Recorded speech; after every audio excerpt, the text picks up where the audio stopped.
What's up, ecosystem? Welcome back to ATI Auto Business. My name is Jay. It's Tuesday night. Please do leave a like, click share, click copy, grab that YouTube link. I love what you've done with the place. Thank you so much. What we're going to do is we're going to jump right into logistics news. But before we do, I just want to remind you, oh, that's coming up. Really, Jay? We're live? You know what I did is I made some changes, and I made a lot of changes, and I was running through the rehearsal of it, and then I got caught live. So here we go, take two. I don't have my clapper ready. Let's see if we can do this. All right, it is episode 312 in a row. I'm skipping the intro car hauler. I'm skipping some of the other sections that I did. I do want to remind you, this is the ecosystem's neutral zone. We're here every Tuesday night. We happen to also be live, as you know. It's something we love to do, is be live, and we followed the disconnect between sales and operations. Our tonight's feature guest is actually Skip Kavanaugh. He posted on LinkedIn, real-time tracking compliance for auto hauling. Is it a big deal? No longer a value-added service. It's expected by shippers. Dealers know it's possible. Fleet managers, auctions. Everybody knows it's possible because of the technology that we have. But why won't carriers turn on their GPS? Why is this a problem? Is it an invasion of piracy? Privacy. Okay, so we're going to bring in Marco, we got Joe, we got Ty, we got David from AutoTranz Consulting, and we're going to have a conversation about this in the panel. Before we do, I just want to remind you, we believe in delivering the auto logistics news, the top news, and doing it unscripted and unrehearsed. Here we go. Now, I know that UAW, it's a historic strike, and Ford, GM, Stellantis, the big three. I was looking into, okay, what are the factors here? Let's look at it. Big three automakers, Ford, GM, Stellantis. In negotiations, the strike started Friday. We've started with 3 plants: Ford, Michigan Assembly Plant in Wayne, Michigan, Stellantis, Toledo Assembly in Toledo, GM, Wentzville Assembly in Wentzville. And panel and live chat, please do comment on what you think of this story, how important you think it is, who you think it affects, the prices, the consumers, the workers, the drivers, Ford Bronco, Jeep Wrangler, Chevy Colorado. The union's demands include restoring defined benefit pensions for all workers, 32-hour work weeks, additional cost of living hikes. It's the COLA, the cost of living adjustment, that seems to be a central part of all of the strike and the negotiation and the demands. Let's take you know what I did is I was watching some videos, reading many articles. Here's a claim in the UAW video that CEO pay has gone up 40% in the last 4 years. By the way, I do remember in the past year or so talking about record profits, all this talk of record profits. Great stuff for the shareholders and everybody else, but if you keep saying it, I kept asking, are the carriers seeing record profits? Is anybody else seeing record profits? Well, it seems to be coming around, because now CEO pay is at 40%, inflation's at 20%, the average new car price is up 34%, but United Auto Workers' wages are up 6%. So there's a problem. The cost of living wage isn't keeping up with everything else. As we know, that's a complicated problem. Let's see. Ford CEO Jim Farley, he said also that he feels like this was a foregone conclusion. Somebody actually said it's a foregone conclusion. The strike action was predetermined because hours before the deadline, Sean Fain, I believe he is the president of the UAW, if I'm right. Fain was at the bargaining table with multiple automakers, according to people in direct talks, but the tone was superficial, that they knew they were going to go into a strike. It's hearsay. He said, she said. You know, who can say for sure, but it seems like it's a long time coming. Now, this is interesting. Ford's former CEO has a warning for UAW and the automakers, that a word of caution to the big three: do not cave to the labor demands in a way that leaves them, the automakers, in a precarious financial situation and at a competitive disadvantage. Remember, there is the rest of the world that maybe we can ship some of this overseas if it becomes too competitive. However, the automakers can't plead poverty. They've been talking about record profits. We've all seen it. They need to find a creative way to package a fair contract that rewards workers, but do it in a way that doesn't repeat the mistakes of the past. It seems that, from what I've gathered, the initial demand was workers' wages 40% increase. The automakers were talking more like in the teens. They're getting closer to 20. Now the UAW might be closer to 30. So it looks like there is some headway on this negotiation. But then again, is there an end in sight? Yeah, we can ship it over to Mexico, ship it overseas. These are some of the negotiating chips of the automakers. Whereas the workers are saying, well, all right, get ready for the trickle-down effect. Ford, GM, Stellantis already seeing trickle-down effect of the strikes. Auto suppliers, they say if the UAW strikes more plants, it could mean the end for many auto suppliers. Thanks for jumping in, Vincent. You know, with the pandemic, right, there was already, this is the automaker plants coming back online. This is suppliers getting out of the bottleneck and the shortage. And then here comes this strike. This could be a problem for many auto parts suppliers. Plus, being talked about is there was already a retraining and rehiring of many employees. You know how tough it is to find great employees, to find great help. So just retrained, just staffing up, and now this. A broader and prolonged strike would mean part suppliers couldn't keep production going if the vehicle assembly plants that use their parts are idled. How about this? UAW strike could make cars more expensive. Right now, is that a problem? Should that be in consideration? That's part of what consumers are looking at. Average new car supply has recently rebounded to approximately 60 days, meaning a 2-week strike could cut domestic dealer supply by a quarter, and a 1 month could cut it in half. Big three automakers, Ford, GM, Chrysler, make up 40% of the U.S. new car market. If new cars are less available and more expensive, it could also affect the used car market, which could come back up. So used car prices come back up. New car prices come back up. Is that the effect of all this? By the way, as we know in our own ecosystem, what's it like to be an auto transporter trying to navigate the strike? You know, obviously companies are talking about how to manage. If you are going to go to a plant, that do you know if there's a strike? Are you worried about a strike? And so on and so forth. So there's a lot to talk about. Second in the news, I'm doing a repeat here. GM workaround for shipping snags dealer pickup from the factory. GM increased compensation for dealerships that send their own staffers to pick up vehicles from certain factories to $1,000. Thousands of stores made the effort to increase inventory and keep customers from waiting. Now, wait a minute. So, now this came out September 8th. GM increased compensation for dealers to pick up their own cars. And I know that the word is out. GM is now paying dealerships $1,000, up to $1,000, if you pick up at certain assembly plants. And I mean, this is probably a longer haul, but over 3,000 retailers have taken up the automaker on picking up over 25,000 cars and trucks already. So, wait, GM previously offered up to $425 per vehicle to offset dealerships' trips to the plant.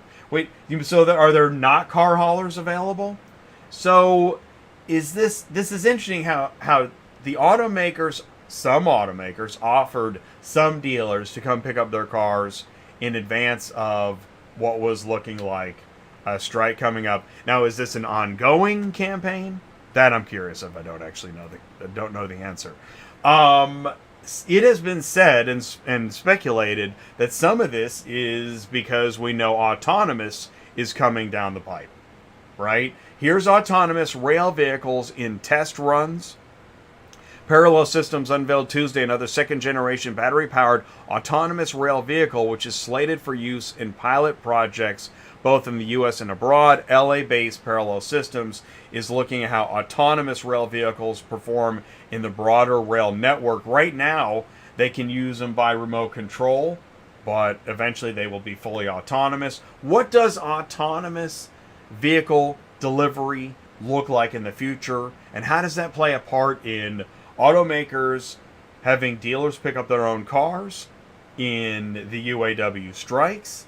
And let's take a look at one more article. Actually, this was a post shared by Kevin Prada, talking about the high cost of trucking. Hit with an $11,000 repair bill yesterday. This is a week ago. $11,000 repair bill. By the way, if the strikes negatively affect parts supply, is it going to be even harder to get the parts, some of the parts that you've already had trouble getting? Fuel bill auto drafts from the account in a few days at $16,000. Insurance payment also due this week. That's another $6,500. Can't forget about payroll. That's going to be another $10,000. The high cost of running a trucking business. This is a small business. Think of a large business and the costs that you're getting into there. So, I mean, it's pretty amazing stuff. Remember, leverage ATI in your business. We don't ship cars, we move information. It's ATI Auto Business. Send in your comments, autotransportintel@gmail.com. That's right, we moved the news to the front because news is front and center and sets up all conversation. Do me a favor, right after this short break, we're going to be live we're going to bring in Skip. We're going to learn more about Skip Kavanaugh and the post he put on LinkedIn about tracking car haulers. So do me a favor, stick around because we'll be right back. Transport Auto Quoter is by far the leading auto quoting software on the market and the only auto quoter with a pro version that comes preset with accurate pricing for anywhere in the U.S. So you don't have to worry about it. The best part is that no change with your current software is needed. Just plug TAQ in and start booking jobs. Carriers can easily plug TAQ into their current websites and start making money right away. I bet you're wondering how we do this instantly and accurately 24/7. Well, constant analytics is the key. Our PriceWatch team is constantly monitoring current market conditions, paying close attention to seasonal and quick-moving industry changes. At the end of the day, it takes a lot of time and data to maintain good pricing, time that most of us just don't have on a daily basis. So free yourself up. Using TAQ Pro is really a no-brainer.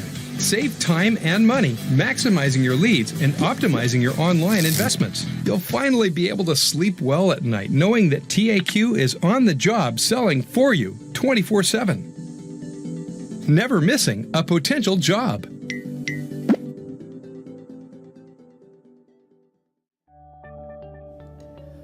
Auto Hauler Exchange is a new B2B marketplace, the first of its kind in the vehicle logistics industry. Auto Hauler Exchange automates the complex workflows of the vehicle logistics ecosystem by connecting large and small vehicle haulers directly with vehicle shippers. By eliminating the middleman typically required in vehicle logistics, AHX streamlines the shipping process, cuts shipping delays, and reduces empty space on carriers and unnecessary miles while increasing revenue. Working directly with the shipper, carriers can pick and choose which opportunities fit their routing on a day-by-day basis to maximize their capacity and eliminate empty miles, while allowing them to plan their backhauls in advance. The exchange gives control back to carriers. By using technology, AHX creates a frictionless, efficient environment for vehicle transportation. Get off the vehicle hauler roller coaster today with Auto Hauler Exchange.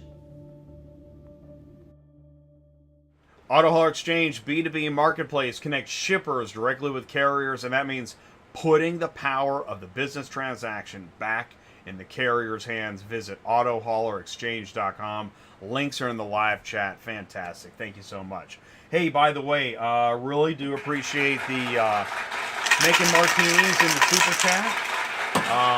Ty is making them, and Nexus. Oh, wow. Took the top off the martinis.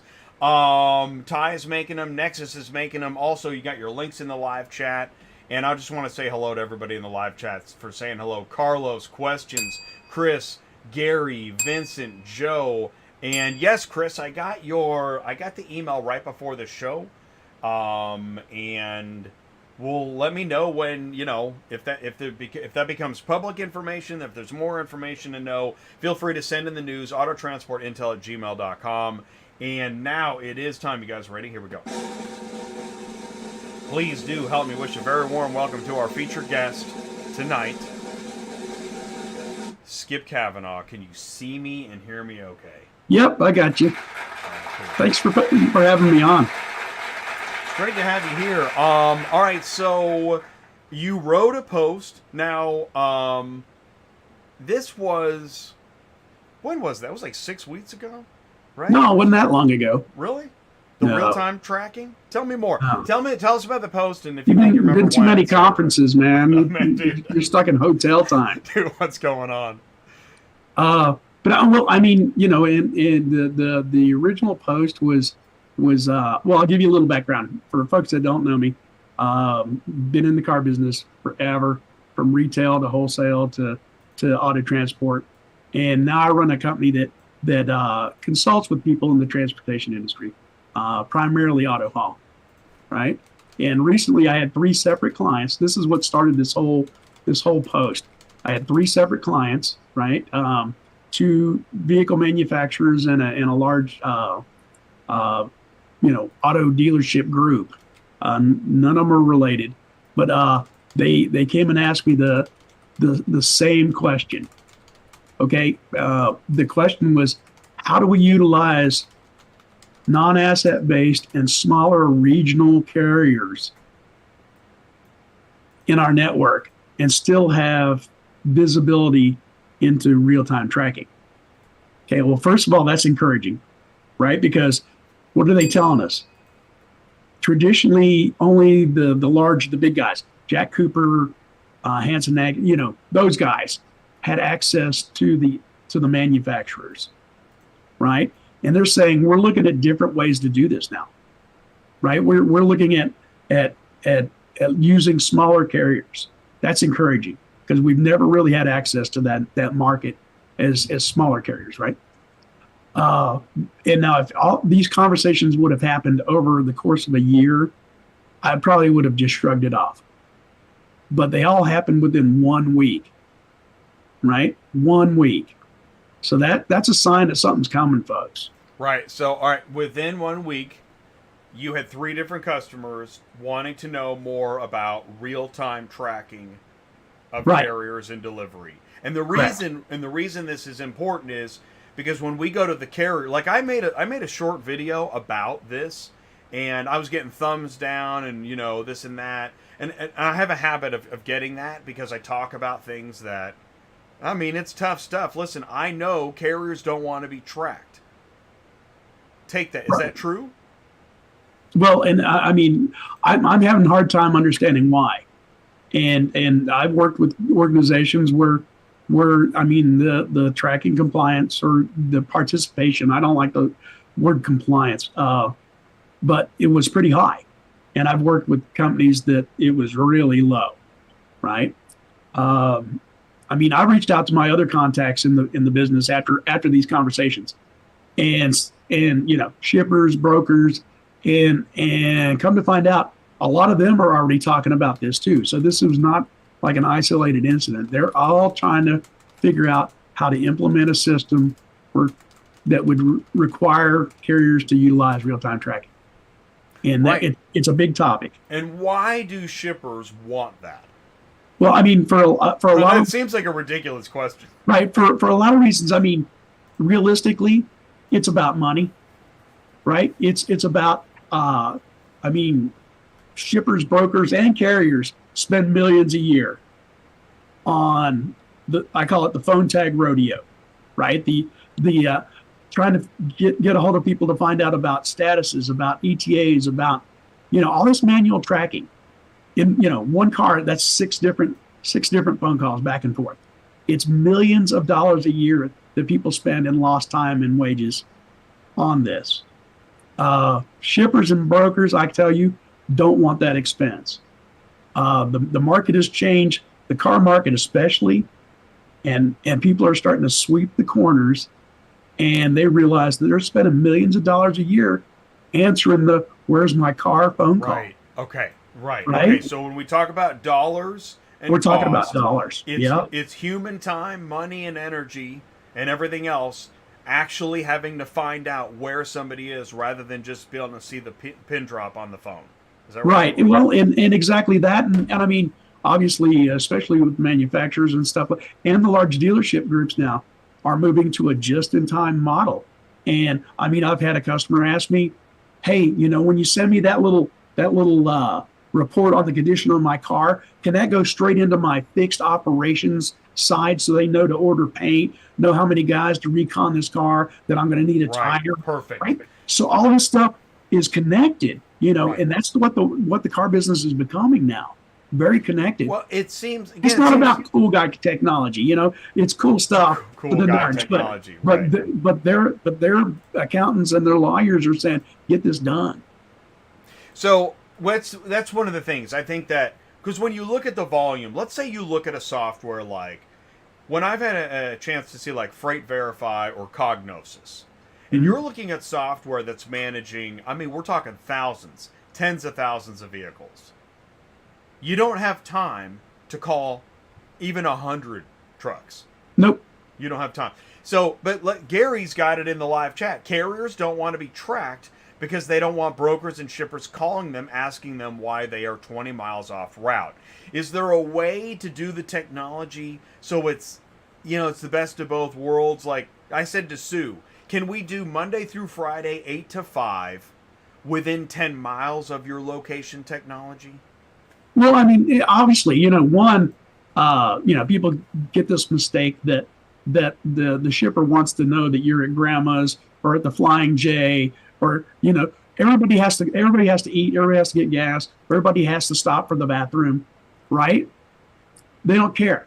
They want to be able to look and go, how far away are you? Because they know you have other customers, unless they rented the whole truck, right? And that's part of us educating shippers. There's the 1 car price and there's the 9 car price, right? And if you want it from New York to Texas in one run, it's the 9 car price, right? If and maybe if you get the 9 car price, you don't get the tracking. Can you do that? Well, no. If you get the 9 car price, well, no. What I'm saying is, you're buying it. The price is the price. You're just paying 9 times as much, whether he's carrying 1 car or not, right? If you want your car to go straight from New York to Texas, you got to pay for that, right? No one cares where you're at exactly. They want to know, how far are you away from me? Okay, right? Well, we know that. All right, so let's say, because most tracking solutions don't provide that granular of a detail. They don't. Okay, and so, but why would a carrier be worried about? I'm not saying it doesn't have its place, and sometimes you got to go way out of your way to pick up car, and things happen and this other stuff. But you've got another customer. They don't care. The shipper doesn't care. They want to know. They don't care what you're doing besides, when do I get my car? Okay, now if the carrier sees that little pin not move for 3 days, he's going to be. I mean, the shipper, they're going to be concerned, right? Okay. So no one cares about your 20. Who knows? There's construction. They don't care. That's too much brain damage. They don't care. And they just know, how long will it be till I get my car so I can get the guys to recon to get out here? I agree with you, because the thing is it seems like, especially within like surveillance, camera, compliance, tracking technology, that as soon as there's a camera on there, you think that it's staring at you 24/7. Right. No one's staring at the screen, measuring the pin movement are they? No, once a day, or somebody that's responsible for that fleet will pull up that dashboard, and they can see, most of the technologies out there. I don't know if Marco's been on yet or not. His company's got a great technology. There's a lot of folks that you can see all your cars in motion at once, right? And they're just basically little pin drops, on the map.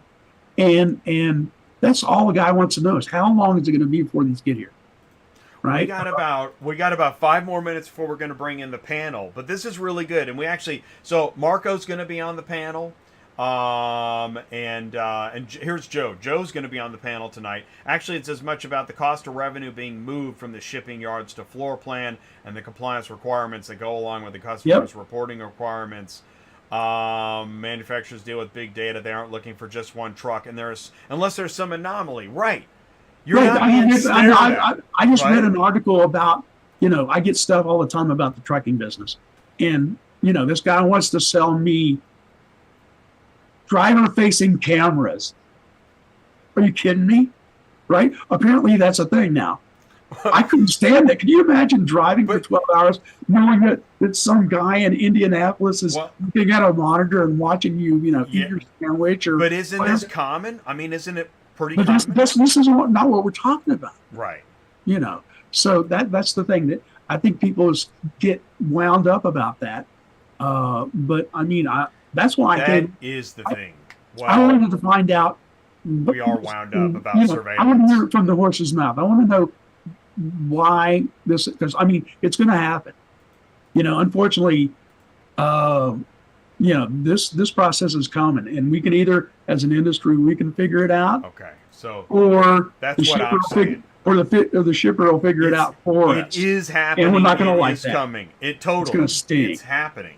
Right. It's going to. And you're okay. So going back to your clients, because are there not contracts now, including things like, listen, we're going to know where the car is? Oh, absolutely. I mean, recently I worked for a large traditional freight brokerage, right?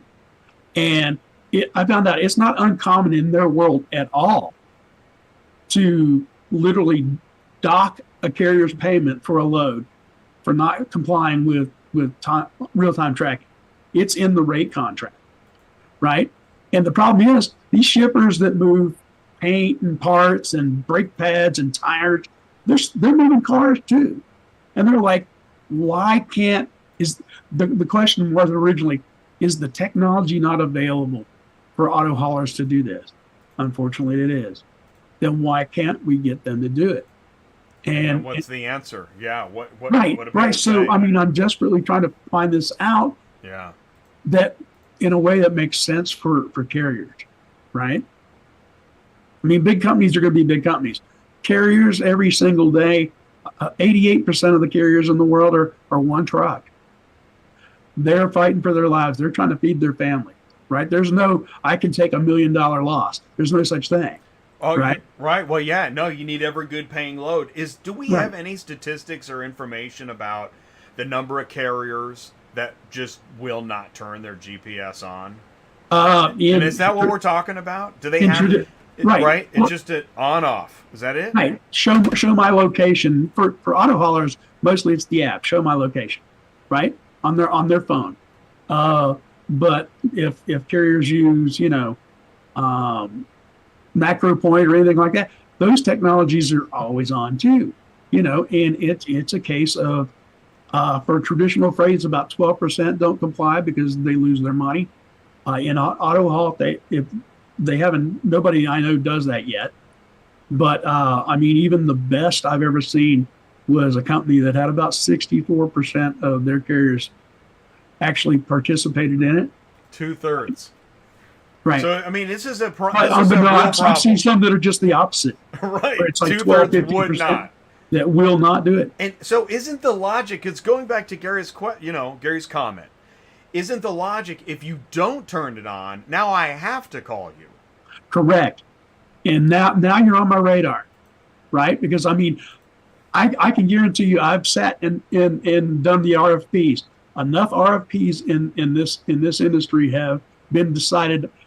Price is close, number of trucks is close, reliability, all that. RFPs have been decided on what's their tracking. Right.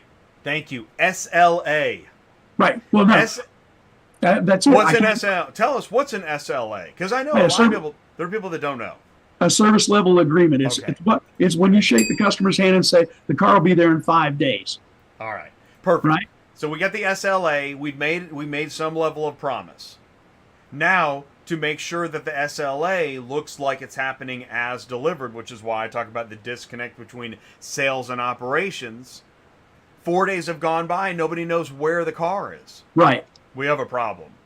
Right. Well, and that's the thing. The shipper will go out to the dock and go, "Hey, Johnson, where are those 6 cars from Memphis?" "Oh, I don't know."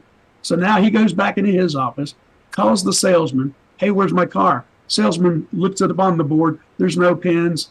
"I don't know. Let me call you right back." He runs down to the dispatcher. "Hey, man, the customer's hair's on fire. Where's his car?" "I don't know. Let me call him." Calls the carrier. The carrier goes, "Oh, I don't know. Let me call the driver." Right? And then this whole cycle comes back. Right. So now we're talking about 6 hours, 12 phone calls. Funny. I'm laughing because if you order a pen on Amazon, I know exactly where it is. This is the problem. Yeah, exactly. And I mean, if I want my pizza, I want that level of tracking. But I just need to know: are you in Memphis? Well, I don't even know where you're at in Memphis. And by the way, when you turn off GPS, you could be 100 miles away. But since it's off, it looks like the car is still sitting in the original right there. location. That is part of the problem too. So, I'm crazy. That's I just want to get some feedback. What the big deal is, right? Well, and I'll tell you what. I want to understand it. That's all. And you know what? I would love to do a focus group with carriers. That'd be great, like a carrier advisory group, right? But it's very hard to get. Carriers are so busy. They're the hardest ones to nail down to get onto a panel and a program. We'll still keep trying to get a focus group panel of carriers, but we'll never get the focus group of the carriers that refuse. Right. Right? Why would they? The only people that want to make the industry better are the guys that want to make the industry better. And they're the ones that probably turn the GPS on. But I'm speculating. I'm not here to make enemies. It's a side effect of the show. But I mean, this is a crazy issue. Do me a favor. Let's start up the panel. Let's take a quick break. We'll be right back. Stick around. And we're going to do tracking car haulers panel discussion here on ATI. Stick around. We'll be right back. Today, guys, we're going to be calling AK Turbo Transport Inc.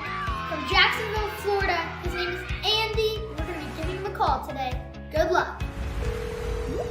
I have some exciting news for you today. Oh, great. Gonna win some money? Me and my sidekick, Maverick, here today. We do a random drawing, and this morning we did a drawing. And Maverick, will you please tell him what are the 3 things that you have to do in order to win? You must book a load on Super Load Board, you must use Super Pay, and you must be a verified carrier.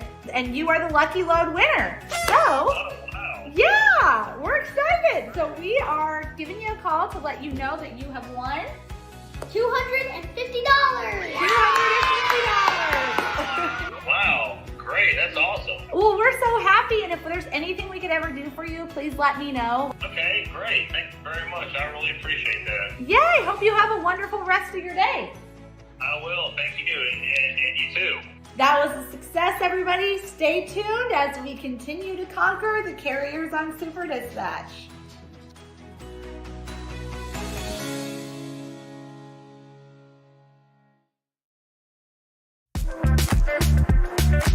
The next evolution of moving cars faster, smarter, and easier is here. SuperPay by Super Dispatch. Today, shippers waste hours managing fragmented payment systems. And carriers are left wondering, never knowing when they'll finally get the payment they're owed. SuperPay saves everyone time and hassle by securely automating payment upon proof of delivery. No more tracking down payments or onboarding carriers to disconnected payment systems.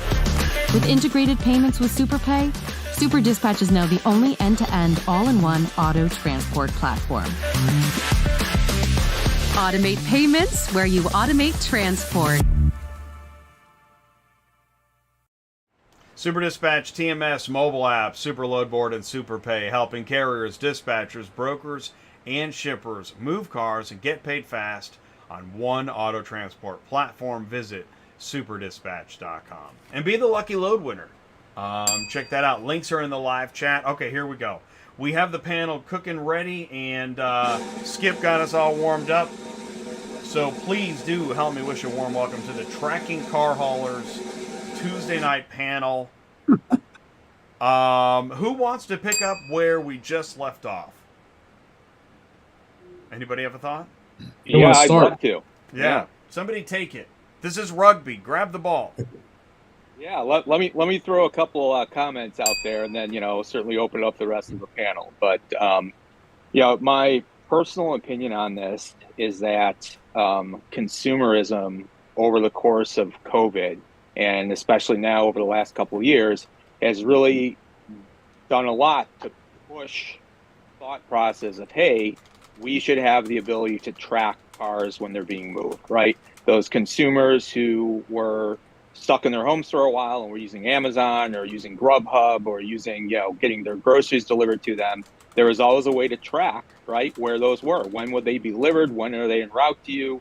And then obviously people make up corporations. So when we finally got out of COVID and people returned to their jobs, that thought process of consumerism of I should be able to track, and Jay, you mentioned it, a $5 pen on Amazon, I should be able to track my car shipments as well.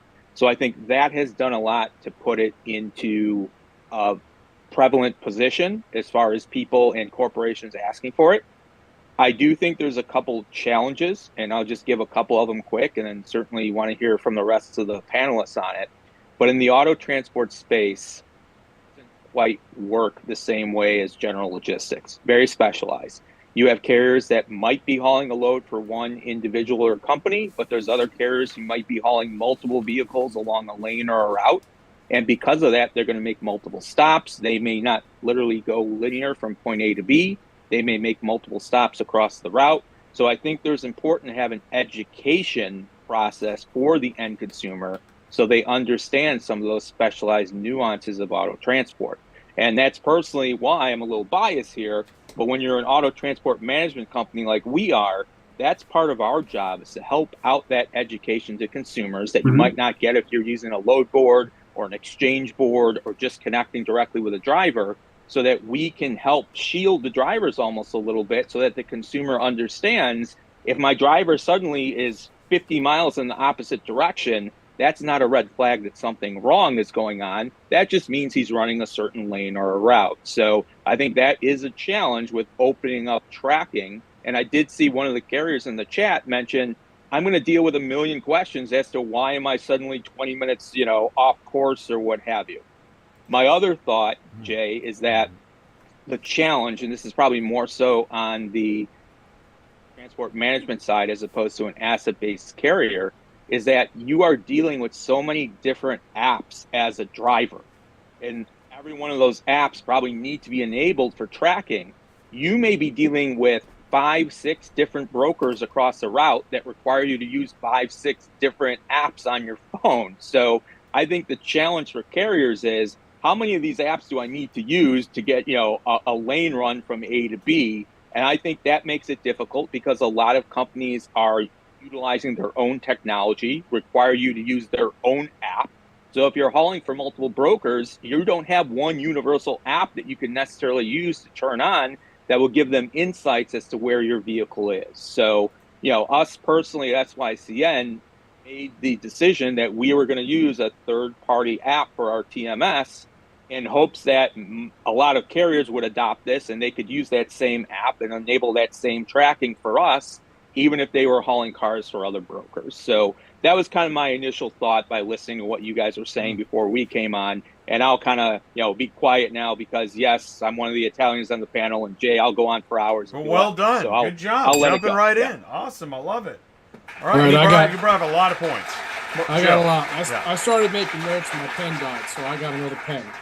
I was going to say, Jay's got one on Amazon. It's coming. He's tracking it now. Well, we're going to talk about Amazon for a minute. For starters, something that Marco said that's right, that's absolutely dead on right, is that people have this perception that, okay, well, I can track my pen from, wherever to wherever. But that's actually not true. That, you don't actually see where the origin is. You see when it hits one of the, whatever they call it, mixing centers or fulfillment centers or whatever. Prior to that, that's not the mixing center I wanted. Yeah, well, there's a little of that we can talk about in a minute. It's kind of a side. Well, I'll make a note. Mixing center. Yeah, hey Joe, let's put a pin in that. Put a pin in that. Yeah, you like that one, huh? Yeah, I like that. So put a pen in that. So anyway, it works a little bit differently in car hauling because the pen, by the time the pen is being tracked, it's produced, it's in a warehouse, it's been probably shipped to a warehouse in a fulfillment center where big data has said we're going to sell 1 million pens in Minnesota, so we're going to drop these we're going to put 1 million pens in St. Paul so that way the supply is good for a year, and the next million pens will go to Atlanta, and the next million will go to, I don't know, Portland or Toronto. That's not how cars are built. When you buy your car new, you are ordering a VIN that has not yet been made. Not the same. The awesome majority of cars that are built today are literally built to order. And a lot of the reason for that is because the manufacturers are building those cars at the factory with all those factory gadgets and features and packages. Because if they were to let that go to the aftermarket, it inflates the cost of the car. Okay? Now, something that Marco said is really important. You expect that a car is going to be, or you expect the pen is going to take you, 2-3 days for it to get from A to B. Well, it can take months and months and months for people to sign on the bottom line for their financing and actually receive their car. Okay, it could be. I'm not going to even judge. I don't know. I have not bought a car anytime this year, certainly since 2020. So I'm not the right guy to be able to say how long it takes to get from invoice to delivery. But it is not the same pace as a pen. Okay, comparing Amazon and the auto shipping business is not even apples to oranges. It's apples to chickens. They're not in the same place. They don't do the same thing. But Carvana, same day delivery, it's here. Because the car's already built. They're buying a car so that's already there. Used. They that's have good. the inventory. Fair. They know where that car is because it's in their inventory somewhere in the greater scape. New vehicles, not the same. Okay, not so the same. new vehicles and used vehicles fall into different buckets on absolutely GPS tracking. Okay, not even close. And well, see, and Joe, and that's the thing. That's when I've been talking to the manufacturers, that's the new part. Is I mean, they've already been hauling from the factory to the marshalling yards to whatever with these big guys, like Jack Cooper and stuff. And now they're saying, how do we involve smaller regional carriers, but we still want the same level of service those other guys gave us? So there's our issue is. But those are different things, though. So, even if it's coming from the GM factory in Detroit, and now Jack Cooper carries it, they scan it out of the yard. It's done. They've done a condition report. They use Macro Point to track it every inch of the way on the ELD until it's signed for at the dealership. The manufacturers are saying, okay, but we don't have that. Like you said, now that they're made to order. We're not moving 1,000 cars to Toronto now, or to Nashville, or to where we're moving 5. Right. Okay. Giant companies, Hanson Atkins, all those guys, they Sierra Mountain, whoever, they're not sitting around to move 5 cars. Right? Okay. So, but hold on now. So for starters, don't confuse the SLA, service level agreement, that you have in the course of a contract and the performance of the course of an OEM contract with the fleet size of a carrier, because those two things don't always go together. There are plenty of massive fleets that have that struggle at one location or another, and for myriads of reasons. Sometimes it's self-inflicted, sometimes it's not. So the SLA for the manufacturers generally is pretty static. So if you're think of the first manufacturer that comes to your mind. I don't care what it is. I'm going to tell you that the first manufacturer that comes to your mind and the one that comes to my mind, and I've shipped every single car that rolls in North America, I guarantee you that their service agreement is not that much different. Whether it's 2 days, I'm 3 jumping days, in here 5 days, because it's really not that we different. are doing apples to chickens. The thing is, Joe, I hadn't thought so much about the OEM new car off the line. I could see that being either the apple or the chicken, and then the used car and the auction. The thing is, and I mean, granted, because that is definitely, I think that has a place in this conversation. But getting back to the driver the carrier turning on GPS location, because that is the issue, whether the vehicle can be tracked. And your point about the mixing and sorting station is well taken. You get a point. That's a good point. And I put in the live chat that, a pizza tracker, and I don't like comparing cars to pizzas. I hate it. But no, do you want people to treat your car like they treat your pizza? Hell no. What? No, it's I don't. But the pizza tracker, you can tell what stage of the order your pizza is, and it's that kind of basic. Because getting back to it, Skip and Marco, I think you'd say your shipper on the SLA has a certain expectation of knowing at least what state their car is in. Okay, and that's right.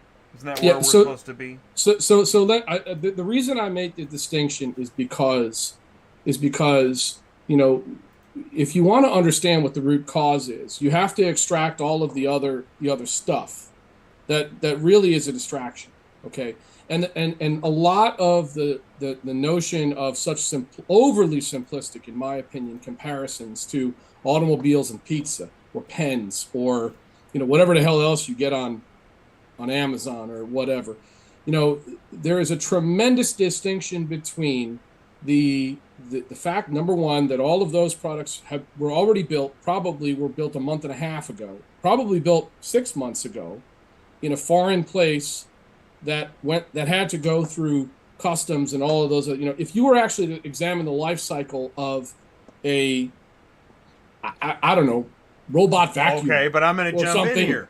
On the yard, if again going back to some of those high level technologies, global auto tracking technologies, you can see every car on the lot in the hundreds.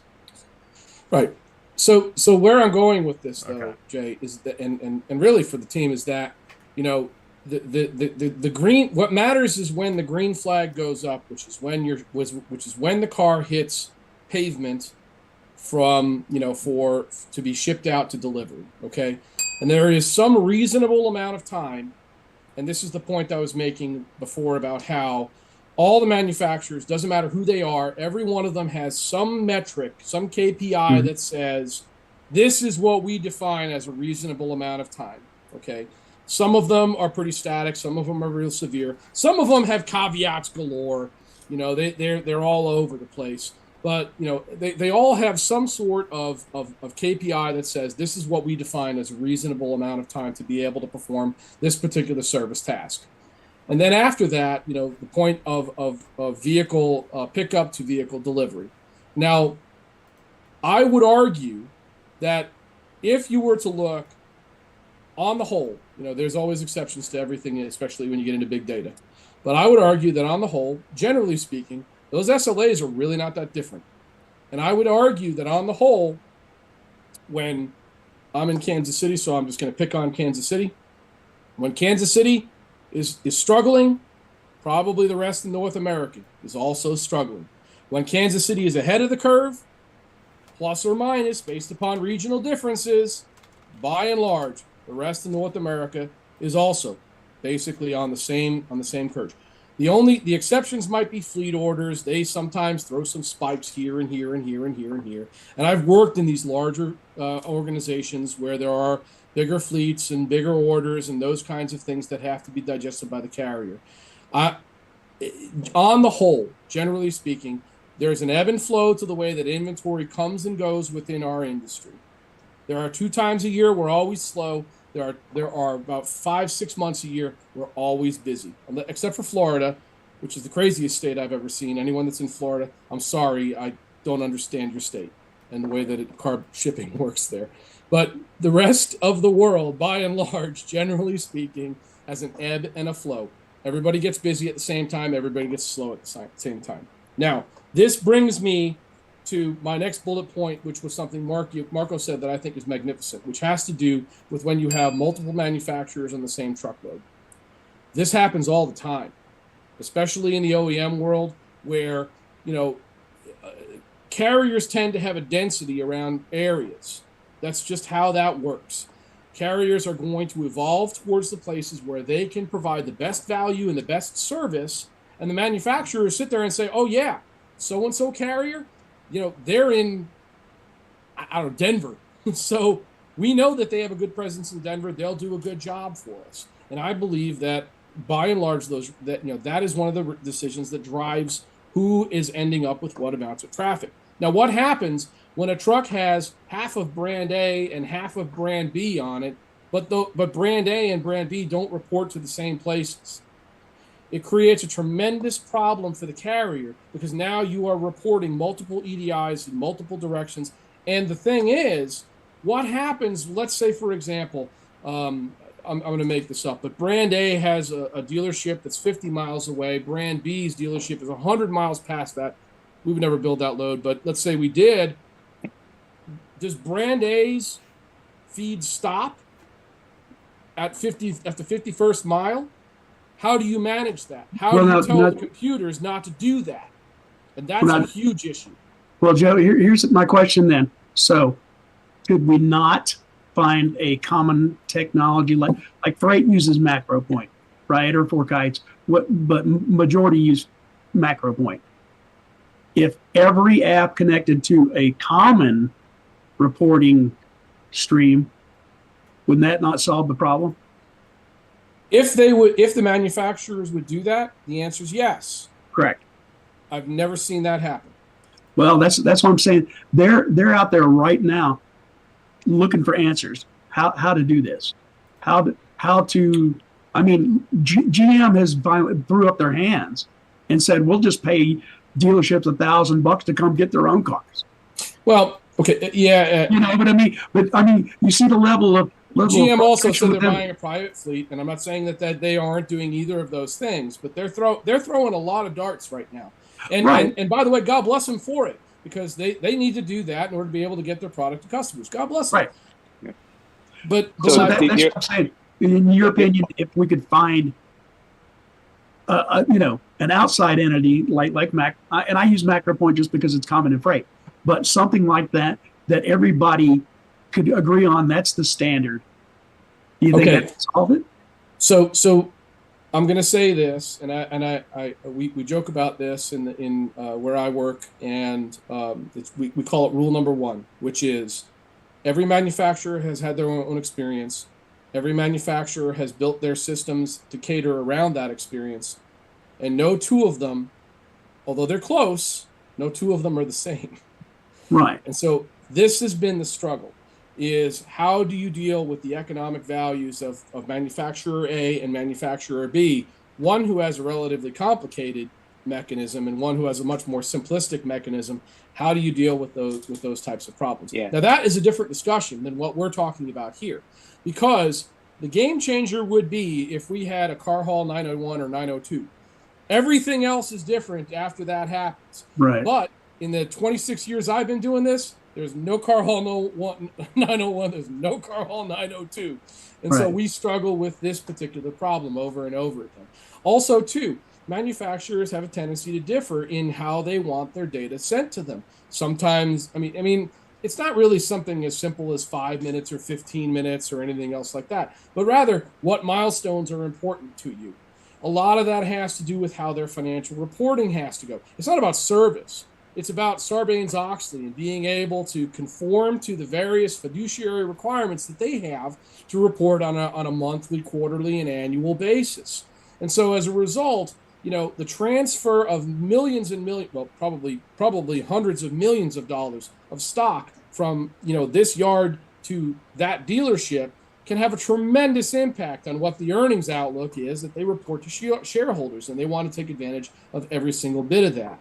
So, the way that they all do that is all a little bit different. And that's one of the bigger problems that I see here is that the manufacturers, I don't want to say it's not they're on the same page, because they are operating from a generalized playbook.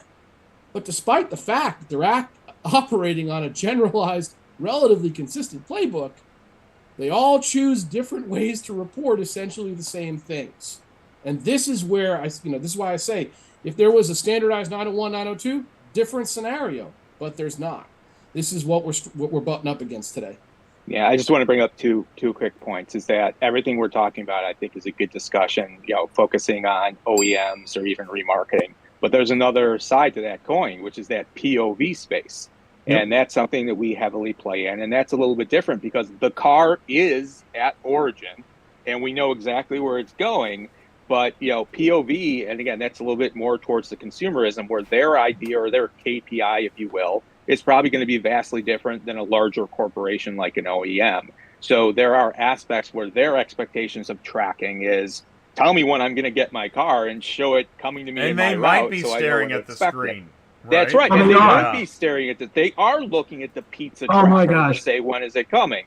The only other point I want to bring up, and this just goes a little bit with what Joe said, the other difficulties with the large OEMs, in my opinion, is their concern about potentially using an agnostic depository where their data is going and somehow that data being compromised to where other competitive OEMs might somehow have the ability to see that data because, listen, in this business, if you know how to utilize that data, you can find out a lot about what people That's a are great doing, point. what they're paying. So that's just another aspect to add in, to go with that kind of question that you brought up is what if there was just one universal source that everyone can use? I think theory, that's absolutely the logical play, right? That A plus B equals C. But there's so much that goes into that when it comes to data and privacy and protection that I think it scares some manufacturers. Even in the POV space, when you're dealing with brokers, how many brokers have their own app out there?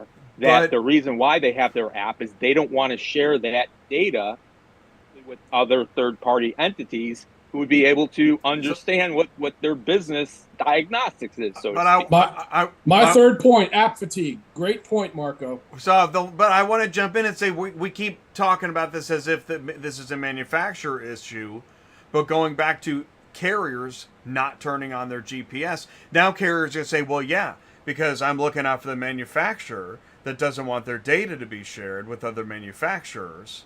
You see what I'm saying? Like, I mean, again, it's apples and chickens, but the driver and carrier aspect, and I'd love to hear if we have any carriers, listening in right now, but I tend to agree with Joe that the main factor, I think, for carriers, Jay, even outside of that point you brought up, is exactly what Joe said. It's app fatigue. How many times do I need to use an app to haul my freight from A to B because I'm dealing with X number of different brokers or hauling X number of different brands? That's taxing on a carrier. And I understand that from their point and their perspective. A very unpopular topic, by the way. Also, just let me just put a little bit of what do you call it, technical spin on this. The reason why that's the case, the reason why it's done that way is because most of the brokers who sent, in order for them to get paid, there is a particular series of transactions that have to take place. And if you're not the one shepherding those transactions, then your payment could be delayed or absolutely defunct after a certain period of time. And so in the end, it is in the broker's interest to ensure that transaction performs exactly the way it is supposed to in order for you to be able to protect the revenue that you generate. Now, I can't speak for other brokerages. I know that there are some brokers who have stricter rules than others. I heard before a comment or two about how there are penalties related to, nonconformances and things like that. Put all that aside. In my particular experience's case, if you allow the app compliance to slip, the amount of person hours that are required to be able to recover a bona fide delivery that could have absolutely legitimately happened and had been as clean as possible is so large that it often exceeds the benefit of the receiver. Yeah, the margin of the car. Yeah. And at that point, why would you do this if you can't make $1 at it? Well, and see, and Joe, that's the point, though. You've got these folks that are saying that's not happening for customers. They're saying that's not going to happen. That's not happening. Our provider says they've got this technology, right? Okay. They might want to pick a better provider, but they're saying we're gonna start putting this into the contract. We're going to require that it happen, and if not, we will not pay the broker. So from as a carrier who is asset based with a brokerage, I'll say that we already do conform with several of these particular programs. Right. It's part of the project, part of the deal. So I'm not one of the big carriers that you named, but I absolutely Right. Well, but you know the guys. If you want to play in the national leagues, then this is how it goes. Yep. All right. So with that said, how do I want to put this? I picked people that aren't on the panel to talk about. That's fine. With that said, this is a big discussion. I mean, that's why. Oh, I told Jay I was coming loaded, baby. Well, I know. Well, and then this is a complicated issue. What I find so interesting is we've migrated from why the carrier does or doesn't to the manufacturer. Well, so I'm actually really I'm really trying to get to David because that's what this boils down to, is that this really is a technology-based issue. Yeah. At the end of the day, and I said this earlier, if we had a consistent reporting platform across everything where there was some sort of we have standardized damage codes. Why can't we have a standardized delivery code? And it's my experience has been because of all of these things that we battle. I think the key here is that when you go from fleet-based to brokerage-based, ultimately the people who are sending and receiving the EDI transaction to the customer, they all come to the same conclusions.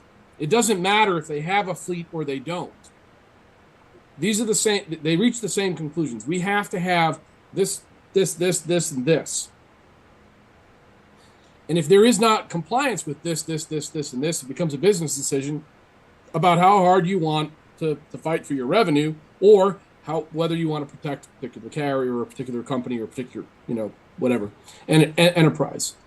We battle this every day in the business that I do. Okay. I would love to see it easier, but I haven't seen it yet. Yeah, for me, I feel like the incentives are misaligned, right? So you have manufacturers and brokers who are creating, their own proprietary technology or leveraging multiple TMSs, and it just creates, multiple paths for data to be shared. And so, going back to the perspective of the driver, I think Skip earlier said 88% of drivers are one car or less. And so what I'm thinking about, if I'm in those shoes, I'm assuming I'm hopping from load board to load board at that point. So I'm really not locked into any one technology or platform. So that, in my opinion, I'm not really getting a benefit from one, because if I work with one broker one day, I have to use their app, then I have to go to the next broker for my next load. And so that just creates, inconsistent experiences for not only the driver, but the broker. And then, to Skip's earlier point about the telephone rodeo, or what was that? Telephone tag rodeo. Yeah. You get telephone tag rodeo going, and, it's frustrating because not only, as a driver, are you fielding all these phone calls and text messages, but every single person is going through the same problem. And so, when I think about technology, while it's feasible, I'm not quite sure that the incentives are aligned for all of the players to want to use that. Another point that I'd bring up as well, you lose a competitive advantage if you standardize some of these features, right? So if I'm a broker, broker A, and I have this cool shiny new object that I can use to go pitch to my client, I want to use that so that I can win more market share. And so I think that's why you're seeing, and quite frankly, it's one of the reasons I'm employed, because I help people build these kinds of tools. So the pressure for brokers to create the next platform or next tool, and the pressure for, manufacturers or shippers, or, in Marco's case, and on the POV side, to create their own proprietary tools, it's all, increasing everyone's ability to provide a competitive advantage. So that's what makes it very difficult to say that at some point we're all going to hop on this, all-in-one solution that makes everyone happy. I think you're going to see more efficient verticals, but I don't think the industry at large will ever end up in a space where they're all using one tool. Well, I mean, we're not talking about the entire process, though. We're talking about in obviously back end. You could user experience and back end are completely different, right? I mean, all to Joe's point, the EDI, all those boxes have to be checked, right? Well, that's a back end thing.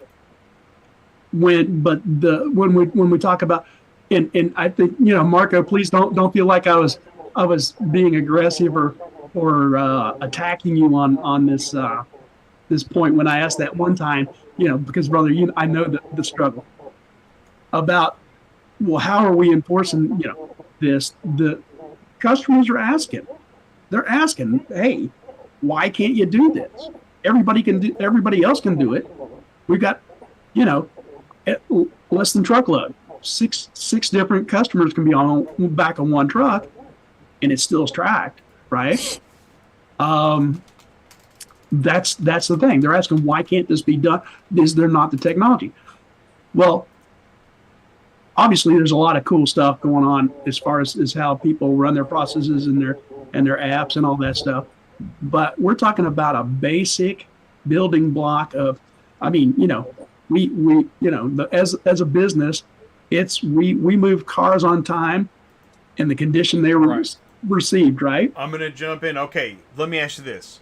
So at its core, we have technology that allows location services and tracking. Right. Should we be using it in the delivery of vehicles? I don't think there's going to be a choice here shortly. Right. So the answer is yes, we should be using once that tidal wave starts, it's not going to stop. Hasn't it started? It's already started. That's what it's I'm already thinking. started. Yeah, it's already started. Right, exactly. So, but I also think, how do we get ahead of this and make it manageable for the carriers, right? The people that, whether you're a broker or an asset-based guy or whatever, that's our product. They're the guys with the shovels, right? How do we make this so this doesn't wreck? Because if we don't get ahead of it, the shippers are going to do it, and we're not going to like how that turns out. So what we offer to the carrier and our value proposition to them to allow us to track them. And Skip, you're right. It's something that we do on our side here at SYCN use for our shipments. But our value proposition to the drivers who are hauling for us is it will cut down on the amount of communication points that you hear from us, A of all. B of all, it will also lead to a better experience when you're delivering and dropping that car to the customer, because we're educating them and keeping them in the loop as far as what and managing those expectations. So we use data not only to know where they're at on a GPS level on the map, but we also translate that here internally to provide estimated updates, knowing the route of the carriers and where they're going, so that that end customer has an idea of when to expect that vehicle shipment to be delivered. So then we're not playing that telephone roulette game to where they're calling us, we're having to call the carrier, because we're being transparent about what the process is. But also, and this is what I said earlier, and this is the challenge with some shippers, I think, who might not have relationships with carriers who do this, that they're relying upon load boards or they're relying upon exchange boards.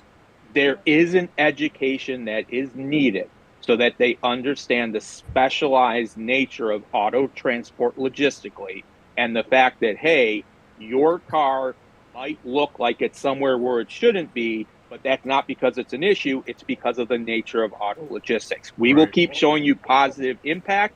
You'll keep seeing your estimated delivery day shrinking and shrinking until you ultimately get a call from that driver saying, I'll be there tomorrow, and then they call you saying, I'll be there in a couple hours the day of delivery.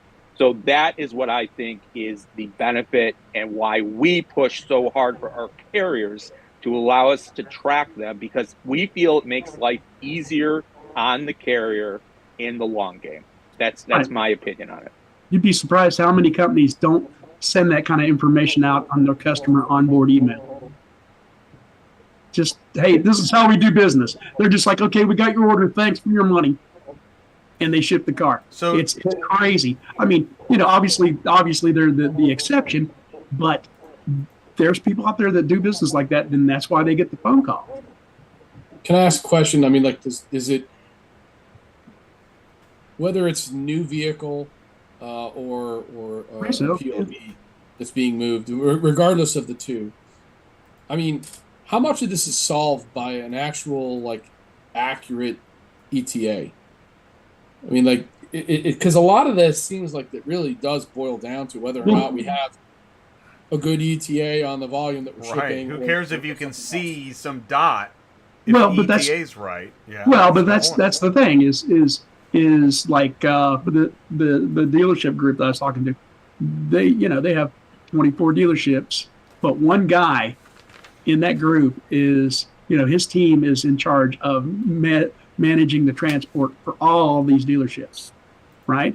And okay, so I'm the guy that sees the ETA, right? Well, I've got a guy from the dealership going, how long is it going to be till those cars are? Well, it says Tuesday. Well, yeah, but where are they at? Call them. How about he can just look at it and see, okay, they're like 6 hours. Well, wait, hold on, time out. Wait a minute. So does the dealership manage its own fleet, or is that they have? They don't broker out. They basically manage their own transportation. Okay. They self-serve, basically, correct? Is right. In this particular use case, yeah, they self-serve. Right, and the reason I asked that question, and I'm sorry, I don't mean to sound diminutive, but this is basic stuff. If you are managing, a fleet, we've already gone into where your drivers are. Bill. Like that's far as too basic late. as it gets. Correct. Well, and that's what I'm saying. They're saying, why can't one of the guy that does the transportation for this one group, and they're probably, I'd say, in the top 3 in America. He came from a manufacturer, and he came from fleet and multimodal before that. He knows freight can be tracked, and he's like, why can't it happen here? And so I mean, okay, but if that's his problem, all the technology in the world ain't going to fix that. I'm sorry. Well, I have no control over their opinions. I only have control over what do we do when they put these mandates on carriers. I understand. You can talk to the folks at like Stellantis till you're blue in the face about you shouldn't build Jeeps in France, and they're not going to listen, right? So they're going to do what they're going to do. We either have to come up with a solution, okay, or deal with their solution. Here's right? Gary in the live chat. If everyone would just go about their day until they hear from the driver, problem solved. You can't always go about your day until you hear from the driver, right? Why? Why can't you just go about your day until? But Gary, thank you for adding that. I'm just talking about it as it's an issue, right? Because what happens with the client and the SLA and the shipper if you just let the driver, let people know? What happens? Well, that's if they do it. Okay, so what happens if the driver doesn't show up and doesn't let anybody know what's going on? Then what happens? Yeah, I mean, how many of my drivers at a previous company blocked like the Ready Logistics phone line. Anything that came across, it would just automatically go to voicemail. They would not answer. Right? Same with United. They would block all United Road calls. Right? Okay. Could they continue to book loads through those companies? Oh yeah. Well, I mean, eventually no. Oh, there is an eventually no. Right. Okay. There's a no response DNU list. Right. Marco, you're going to work with that? Your guys, nobody lets you know. They don't. Right. What are you going to do? No, I mean, for us is that, and I understand the point made by that statement, but what isn't, I think, necessarily known, and again, this comes into us being kind of a conduit between drivers and ultimately the business or the individuals who they're delivering to.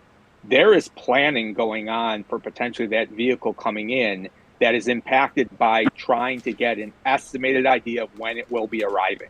So it's not just dropping off that vehicle. There are other sub actions that are being arranged based upon trying to predict when that vehicle comes in. And the more accurate we're able to be, and it's quickly providing accurate estimates as possible, that is better in the eyes of a lot of our customers. So getting that call that, hey, I'll be there tomorrow, I'll be there in 2 hours. Sometimes there's information and updates that are needed prior to that might impact some of the things that are set up upon that vehicle when it finally gets delivered. At least that's our use case with a lot of clients that we service. And Marco, let me ask this question, and this is just me. I have an answer all at the ready, but I want to know if I'm the anomaly here. But if you contact a client and say, I just had a transmission blown, 12 tires, obliterated, and the drive shaft we can't even find, and then you say, but hold on, here's my solution plan. I've got a truck en route to recover the load, and it will be there on blah, blah, blah, blah day, whatever day. It'll be next Tuesday.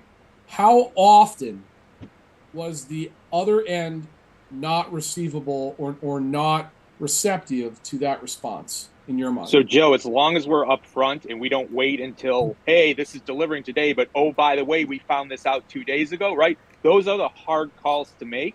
Yep. You make those calls because it impacts everything. So to your point, and it happens inevitably, you show me any company, whether you're a carrier or broker, that you don't run into that situation, you won't be able to find one. It's about being transparent with that customer as soon as you know. 100%. And Yep. I think the point, and again, I was asking the question on purpose because I've made those calls. And as long as, and I have found that generally speaking, if you have a reasonable answer as to why it is that your ETA was blown, and you can explain how your recovery plan is going to look, you don't call the customer and say, we have no idea what we're doing right now. Joe, that's the key. It's customer- not just letting them know what happened, but this is what we're going to do to fix it for you. Bingo. That's what it is. Yeah. Okay, so wait a minute. So maybe the GPS tracking in the carrier, because I'm going to keep going back to it because it's the tracking call hars is the title of the show. Does the GPS tracking for the carrier need to be on at least for the broker or the company that hired the driver, but maybe not the shipper?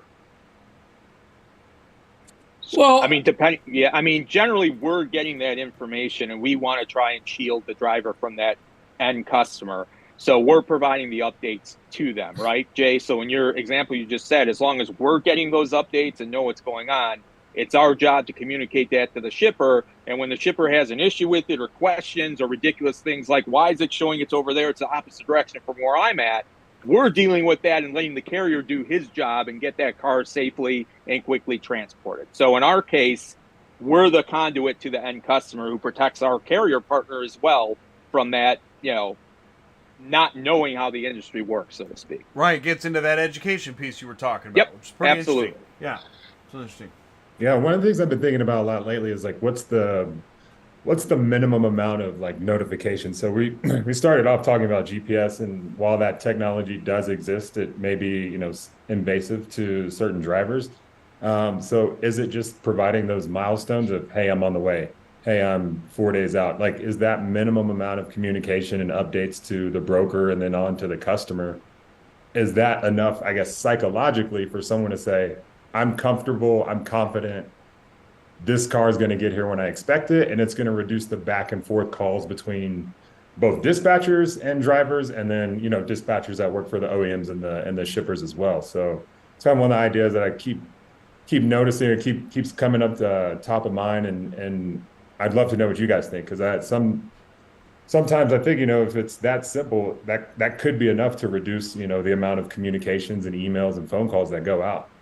Right. So, David, to your point for us is that generally with our end customers, what constitutes knowing what's going on with their car is generally when will it be delivered. And if we could shrink that window to dates as opposed to a pin on a map, we do that.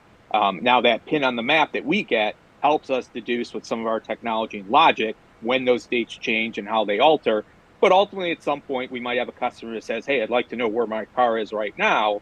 and we would like to provide that information to them, when it's readily available. But, to your point, for us at least, and I can only speak for what we do here, our SLAs are so driven on dates, is that is the key indicator for us to our customer, is letting them know within that delivery window SLA, this is what we're on track for, and they see it shrinking and shrinking and shrinking until they get that call from the driver saying, I'll be there tomorrow, I'll be there in 3 hours.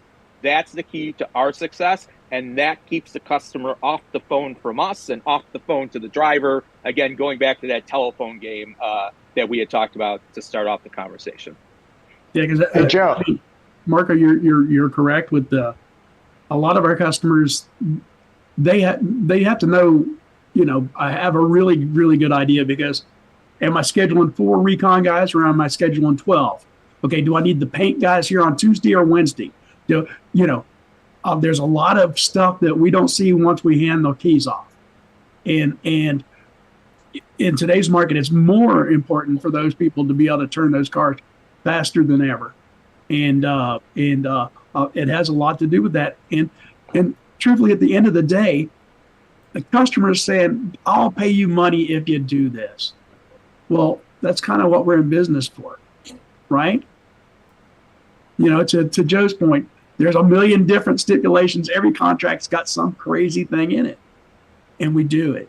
Why? Because that's what the customer asked, right? If it's not dangerous or illegal, we'll usually do it, right? Because that builds that relationship. We don't have to think it's right or sensible. That's what they've asked for. If they ask for, my guys everybody that delivers my car shows up in a yellow hat, I'm gonna make sure everybody's got a yellow hat, right? It's not that big of a deal, and that goes back to this. They're just trying to say, if it's not a big deal for the guy that dropped off the tires and the fenders this morning, why is it this guy drives this guy drives the same kind of truck, right? Why can't he tell me, right? It's not a case of whether we think it's valid or not. They do. The customer thinks it's valid, and that's the problem. That's our question: is how do we solve that for them, right? Does that make sense? It does, but I would go back to my point, though, that there, again, education, right, Jay? I mean, I've probably said this 500 times on the call so far tonight. Well, I would argue that freight is different than auto transport. Folks. Right. I saw a freight comment in the live chat. Freight is different than auto transport. Right, but the thing is, and chickens. By the way, from now on, I'm doing apples and chickens. Apples and radiators. Apples and oranges. Okay. Right, but yes, the freight is different. What we do is different, but the truck that moves the freight, right? The power unit is absolutely the same. If I can track the power unit that's hauling 500 cans of paint, I should be able to track the power unit that's moving my car. That's what the customer is saying. So the guy that's driving the paint can load the cars and deliver them? Well, but see, there's your difference too, right? The guy? Right, it is a difference. Right. Okay, the guy that's moving the 500 cans of paint is sitting at the dock for 3.5 hours on detention, waiting for somebody to unload him. Same thing, right? But the driver who's delivering the cars is dealing with to unload them and load them, right? Constraints. He's picking up in an origin that may or may not be 24/7, and he's delivering to anywhere between 1 and 8 destinations that may or may not be 24/7. Right. And he has to deal with DOT logs and so on and so forth. Sure. So the point, so it is. How's it different though? I don't understand. It's actually not even apples and chickens. Oh. Car hauling is not the same thing as delivering freight. You can't compare the two. I do understand the essence of your argument, Skip, and I'm not trying it's not my argument. That's the problem. I'm right, really he's talking on behalf of the shipper, which again is the ultimate. This goes back to your education, Marco. That's what I think is so interesting here. We're all talking about different facets of, I think, the same problem. Yeah, I think the key here is that what Skip's premise, and I don't disagree with it necessarily, is that if you let the manufacturers dream up the requirements, then it's going to be nasty. And I'm saying, okay, that may be true.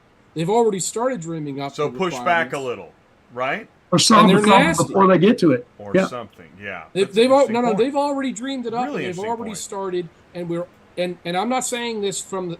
I'm breaking no new ground here when I tell you that we're all butting into a wall here. It is not an easy problem to solve as it sits right now. As well as always keeping off GPS tracking is part of the. Well, yeah, I mean, but look at it from the standpoint of the asset carriers, and even from a certain perspective, from the asset of the brokerages, they want to protect the business that they've worked their butts off to be able to get. This is a good point. You know, that's true. That is a really good point. So actually, going to negotiate the contract. It goes back to in the SLA, don't promise the moon to the shipper, right? Reasonable ETAs, but I guess if they're willing to pay for the moon, then sell them the moon. Yeah, I mean, I guess. Right? The only comment that I really want to add on here is that, to Skip's point, this day is coming, and there is a point where we're going to get there, and I get that, and I think we all do. The problem is that the practical challenges that we're facing today, this ain't tomorrow, this ain't next month. I'm stunned if it's next year.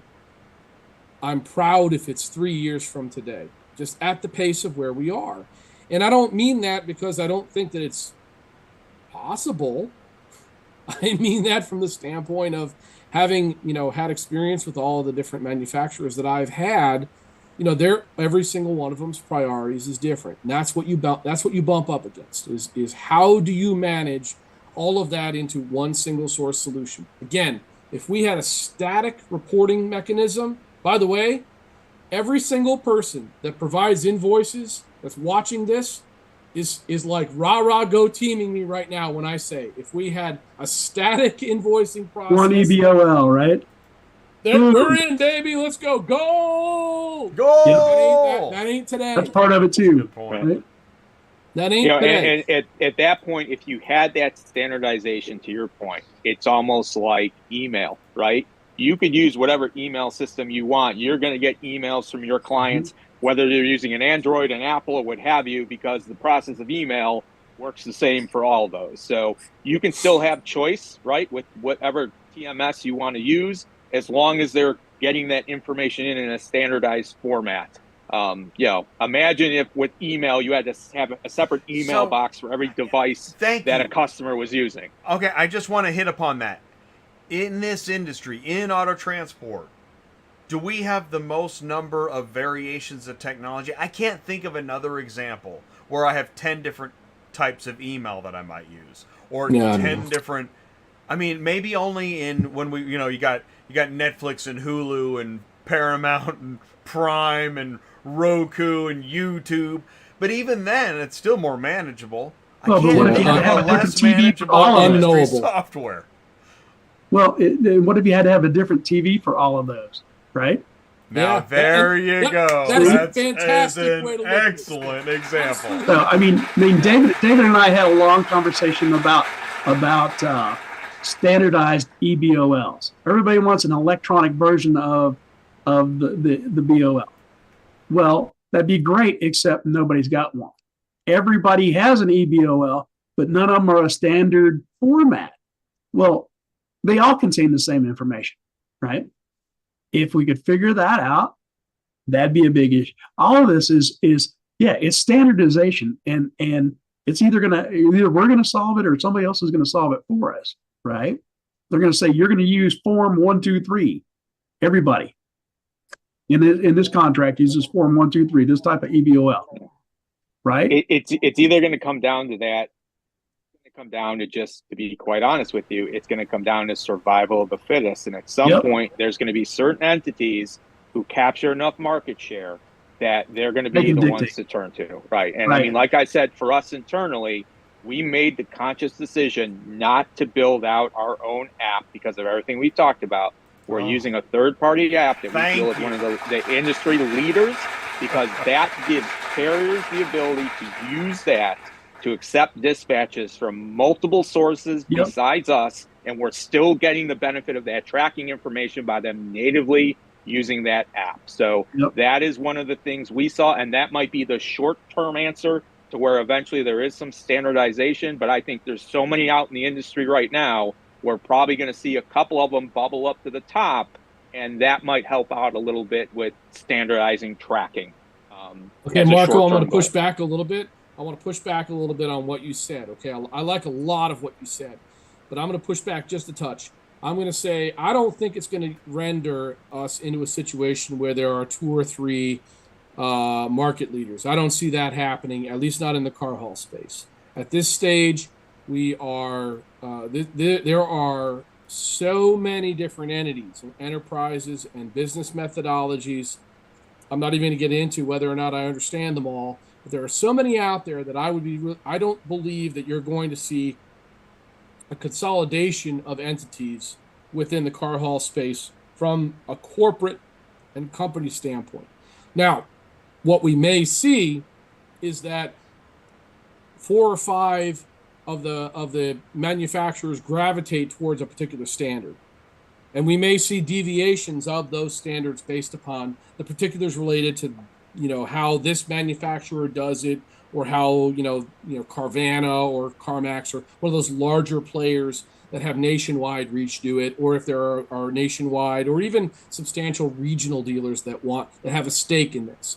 I do see something like that happening, but I do not see a situation where coast to coast we get ourselves into a call it a national standard, unless there is a concerted effort by all of the domestic selling manufacturers to get together and say, enough is enough. We got to make a change. I think if we allow the market to continue under the current conditions, we will see more and more of the same. I think until such time as they stop talking to everybody else and start getting around a table and talking to each other, I think that we will probably continue to see the same fragmentation as we have experienced in the last 25 years of my career, and probably way before that for other people. Fragmentation for years to come. Here.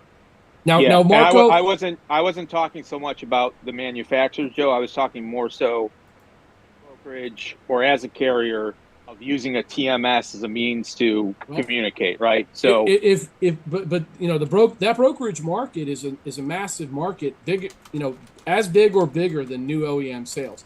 If there is an acceptable standard that's provided by the brokerage market, and the OEMs can sit down and say this is something that we want, that's a path. But without that chalk line, without that inflection point where the manufacturers all get around a table and say this is what we want, I just don't see them, because they, as I said before, they all have these different priorities, and they all want to be able to judge things by these basic, these different KPIs. Until such time as there is a chalk line snap where they can say this is what we want, this is the data that we want to see, and this is the consistency that's acceptable to us as an industry standard, I just don't see it changing. I wish it would. I really do wish it would. This is one of those many arguments when I wish I was wrong, when I wish the cynic in me was wrong.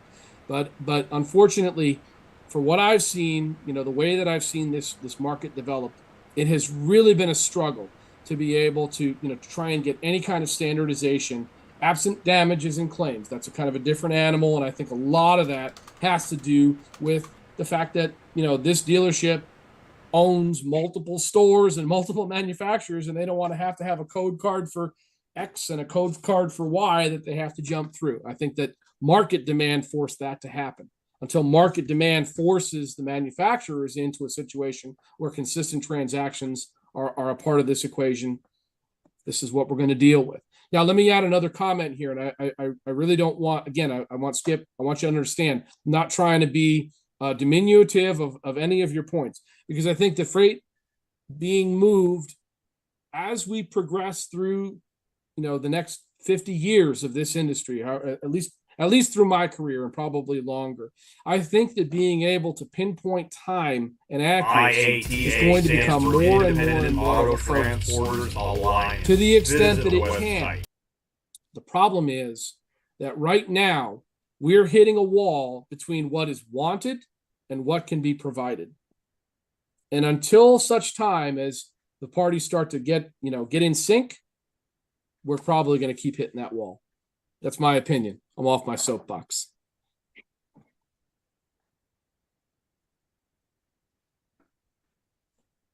Jay, you're on mute. You know what? That was very helpful. Thank you very much. Okay, so here's the deal. This is a really good point. Stasovich is in the live chat. OEM moves are more controlled versus a dude with a pickup truck who decided to be a car hauler 3 weeks ago.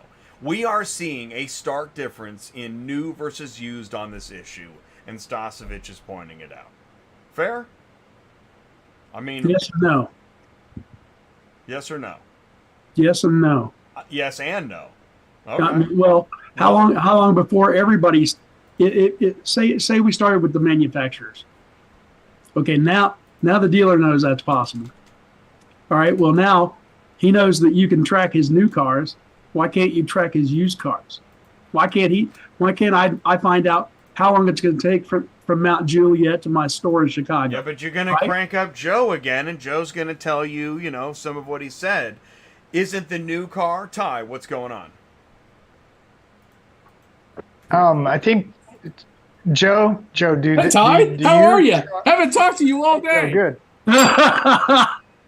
Oh, hey Skip, hey Marco, hey David, good to see you guys. Joe, do the people that you transport new cars for, do they track your trucks? Yes. They do. Yes. They can see where your truck is with what's on it and where it's at. We provide a standardized tablet to all of our company vehicles, and the owner operators who lease to us, we provide the equipment to them as part of the lease agreement. So everything that is shipped from internally to Midwestern is using essentially the same technology, essentially the same device, and essentially the same reporting structure. That's how we do it. Which is something that you came up with and you provided for the contracts that you have. Nobody at the contract level that for the OEM said you have to do this and you have to use this. You decided that you'll put together a tablet and throw it in a truck and give it to that guy, and you're offering that as a service to your contract. Is that no? Actually, right or wrong? Actually, no. The reason why we did all of that was so that way we would have a smoothness of our transactional data. It wasn't so that we had GPS data. That was we did all this way. Okay, well, here's what I'm trying to find out. Is there a way for you to get the contract without knowing where your trucks are? No. Is this mandatory in the contract that I'm the OEM and I have to know where your trucks are? Is that mandatory for you to contract? It's not mandatory, but there are service agreements and KPIs that you have to conform to as a result. Okay, so this is what Skip's trying to say. So what you're looking at, if I'm watching this as a carrier, a vendor, a broker, whoever I am, as I'm watching this, I'm starting to see there's three columns. We've got Joe over here in the OEM new car space. Joe says, well, it's not mandatory today, whereas if we slide over here to Skip's talking about used car dealers that own 24 stores, rooftops, whatever you want to call them. Okay, we'll get to there in a minute. But Skip's saying, no, it's coming. They're going to all want to know where the cars are. But Joe's saying, if I'm hearing you right, at this point, it's not mandatory to be able to track your truck to get that contract. Right. Yeah, I said it's already here. It's already started. But we are not at 100% compliance at this stage.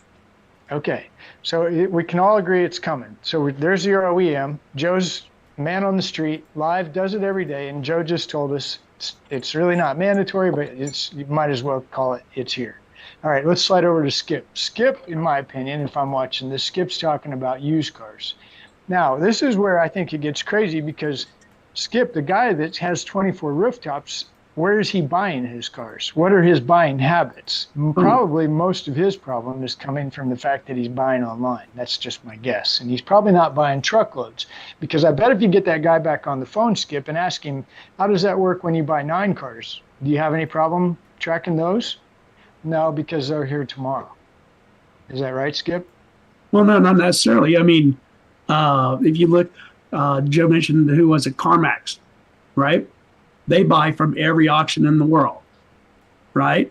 And they move their cars by what the market need. So if they're buying Malibus in New York, but they sell better in Texas, they're moving those cars to Texas, right? And yes, that's an internal move that should be dealt. No, they'll move it from Manheim, Albany to their stores in Texas. Full loads, and you're saying they can't track full loads. They're having a hard time tracking the full loads. That's right. You're saying that? Well, no, because they make that a part that's part of their contract. You must do it. No, well, that's not what I'm saying. But I'm saying, does anybody have a problem tracking a full load of cars? The answer should be no. Well, no, that's not true. Okay. There's plenty of carriers that will not do it. But they'll show up on time, and this is where we go back to Joe. Joe can tell you when that driver's loaded. Joe can tell you when those cars will be there without having to. Right, most of us can. But how many customers have been told, oh yeah, your cars will be there Monday, and they're not, right? They don't care anymore. They want to know.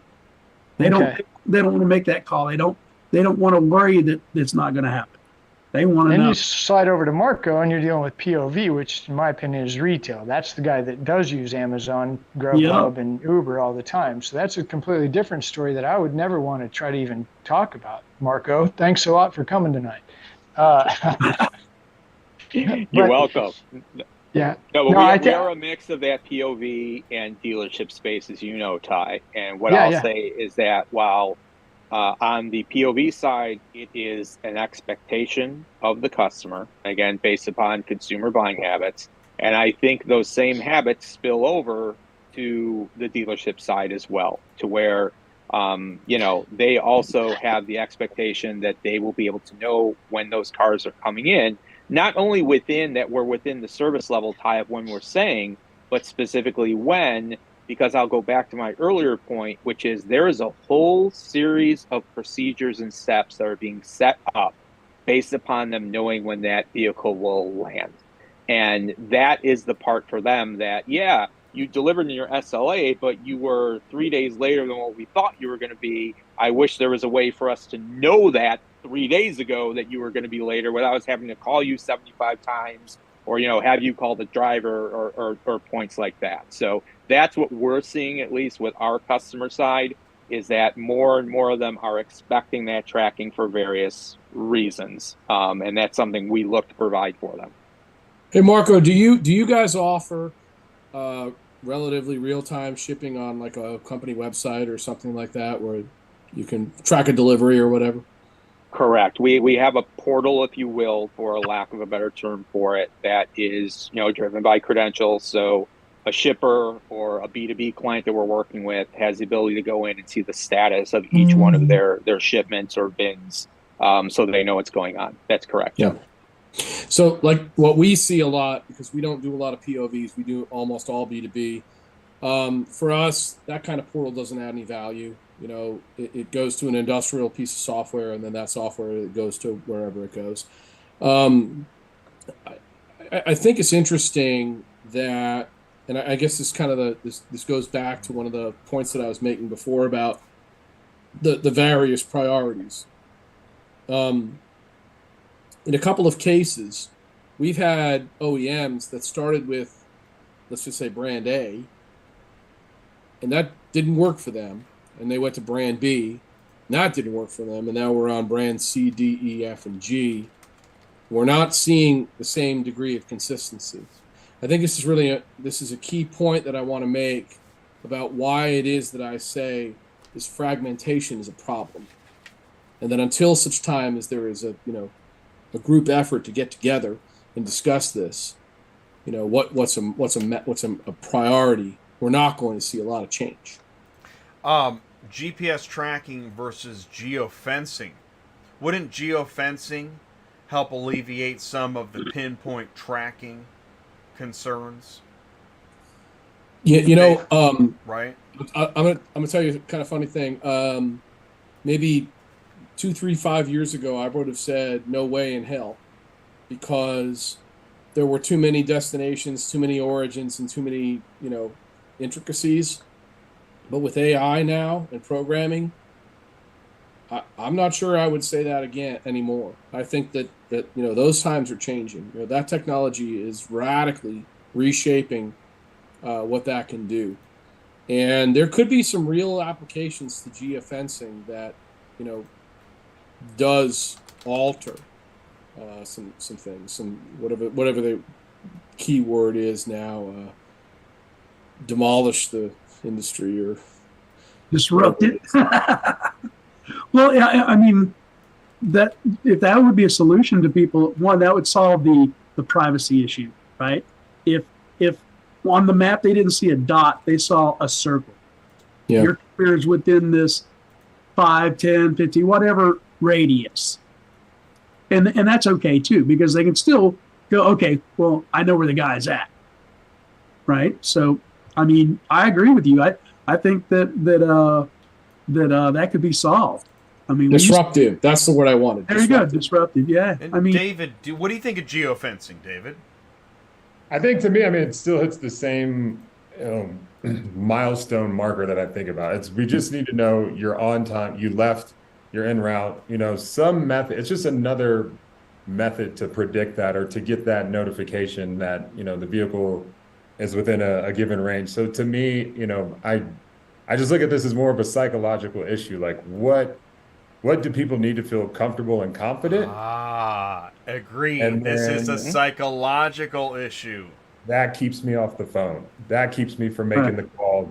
And, to the point that Marco made earlier, if I can relay that in a professional way to the client, it satisfies the psychological need for the client. So, geofencing, GPS, I think there's a million ways we could solve the problem. I think it's, on a case-by-case basis, but it's definitely a feasible solution in my opinion. I think two things here. I think that the psychological component that exists within a segment of the industry. I don't know. Come on! It's a huge part of the industry. Bigger than'll make people comfortable. The psychological component is pervasive in all aspects of all industries, to the point where it gets in the way of business half the time. Maybe. Right? I'm going to go ahead and I'm going to give myself an applause for because the psychology, it overrides our rational business logic. It's overriding business logic here. Not in my experience. Okay, well, thank you. You're alone in that. You're self-insecure and you're okay. No. I mean, but you know what I'm saying. This is very psychological. That's what makes it so interesting. When you outline the expectations clearly, I would say the majority of people understand them. It becomes part of the process, and I think that there may be some people that refuse to participate in that. As much as I push back on so much of what we've talked about today, and obviously I did a lot. I will say I don't we would go an hour and a half. I don't know that I thought that this was necessarily a psychological thing. I think I view this as a systemic thing.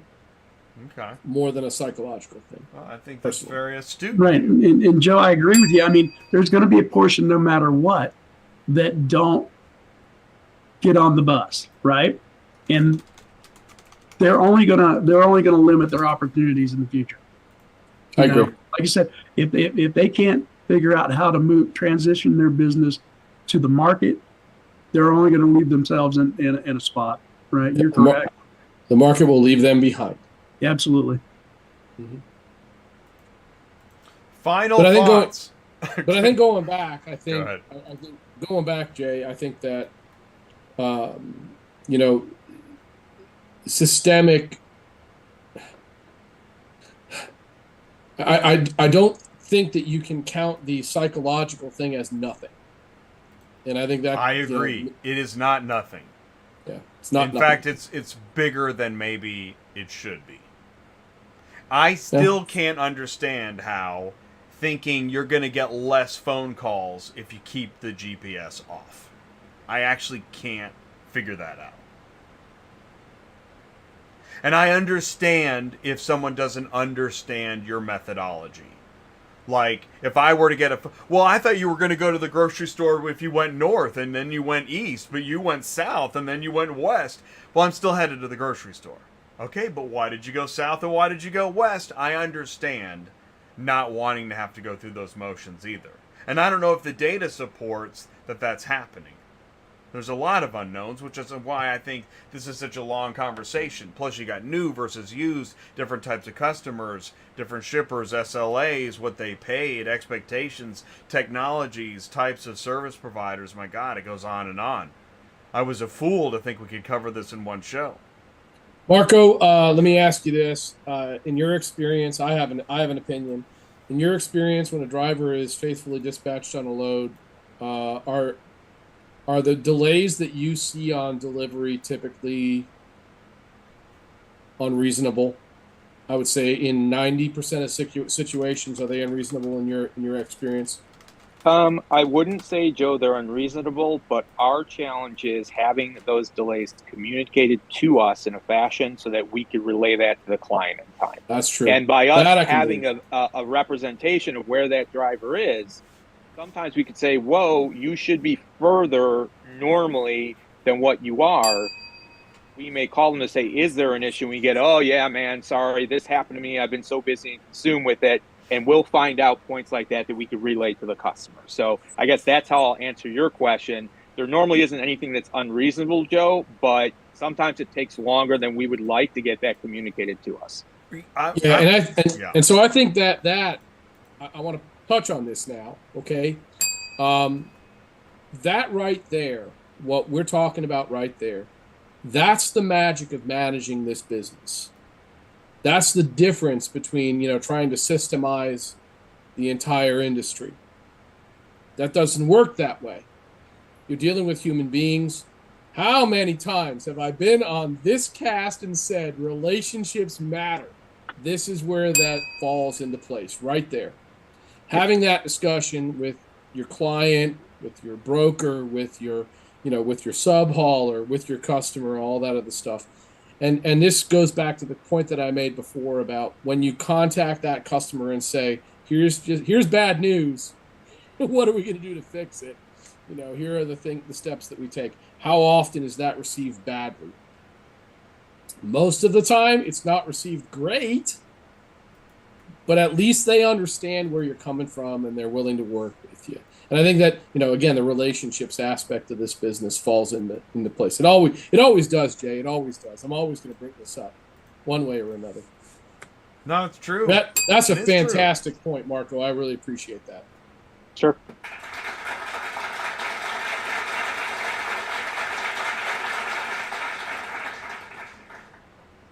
And on that note, our magical mystery tour is at an end. What I like about, I had no idea that we'd go to nearly 9 o'clock. I really thought we'd end around 8. And I love that we went this long and that there was this much. There's a lot to talk about here. This obviously it will be revisited. Let's say it's revisited. What's the sequel called? The episode 1 was called Tracking Car Haulers. But the sequel will be called Revenge of the Shipper?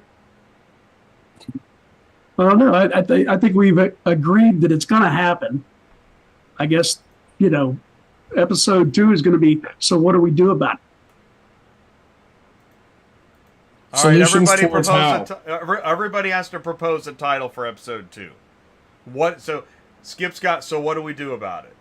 Yeah, Revenge of the EBOL or something. I don't know. Revenge of the EBOL. Actually, I made this joke a while back. I named all 9 different Star Wars movies with a BOL. Tracking the Shipper. Tracking the Shipper. Ooh, right. Tracking the Shipper. Dude, where's my car? Dude, where's my car? Exactly. Yeah.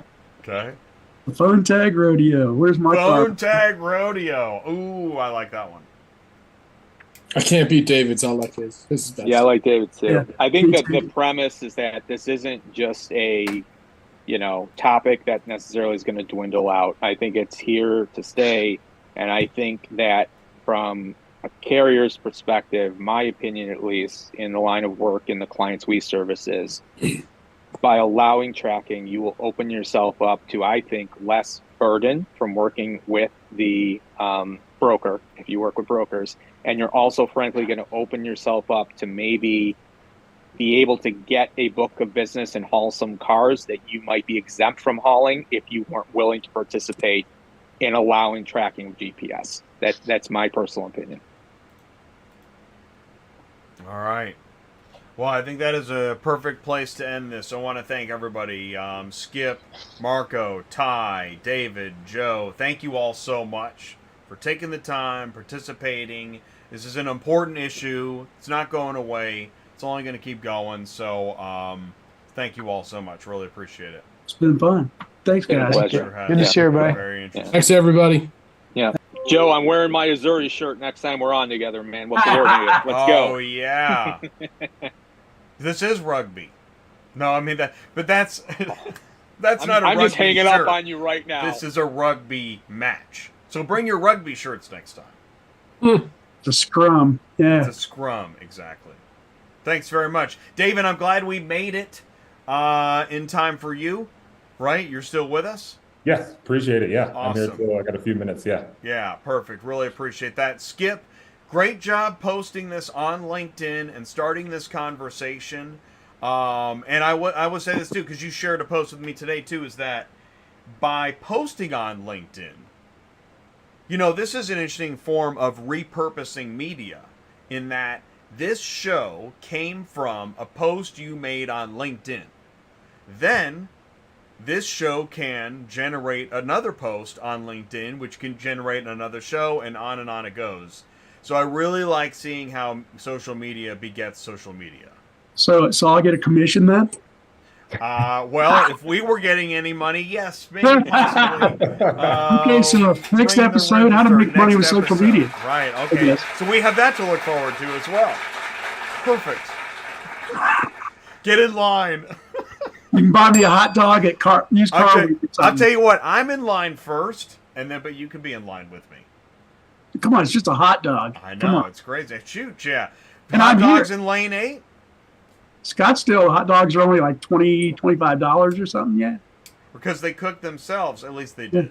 Yeah, exactly. Yeah. Uh-huh. Those of us going to UCW, I think, need to huddle together, Jay, and Yep. get Okay. back up. Used Car Week. Show of hands. Used Car Week. Yep. Now, I know Joe can't go. Joe was Can't do invited. it. Can't do it. I got family things. Sorry. Do you have anything? David, any plans to? No, I'll be out of Yeah. town that week. I hear you. Yeah. No, I hear you. There's Hometown, scheduling I gotta conflicts. go. But Skip will be in town. Marco, you'll be there. So yeah, Used Car Week. I have a breakout speaking session during UCW. So Me too. What day are you on? Tuesday, I think. Me second too. day. What time are you on?